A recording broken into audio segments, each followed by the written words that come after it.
Hi everyone, welcome back to orange thoughts YouTube channel. ఇవాళ question ఏంటంటే, రైలు ప్రయాణం మొదటిసారిగా ఏ దేశంలో ప్రారంభమైంది? Option A Britain, option B Norway, option C Cuba, option D England. Correct answer ఏమనుకుంటున్నారో కామెంట్ చేసేయండి. And your time starts now.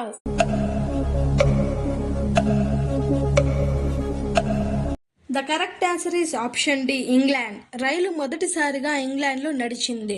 1825లో George Stephenson రూపొందించిన స్టాక్టన్ డార్లింగ్టన్ అనే రైల్వే ప్రపంచంలో తొలి ప్రయాణికుల రైలు మార్గం. ఆ తర్వాత 1830లో లివర్పూల్ మాంచెస్టర్ అనే రైల్వే వాణిజ్యపరంగా పెద్ద విజయాన్ని సాధించింది. అంటే రైలు ప్రయాణం ప్రారంభమైన మొదటి దేశం ఇంగ్లాండ్. ఇలాంటి మరెన్నో యూస్ఫుల్ వీడియోస్ కోసం మన ఛానల్ని సబ్స్క్రైబ్ చేసుకోండి. Do subscribe orange thoughts YouTube channel.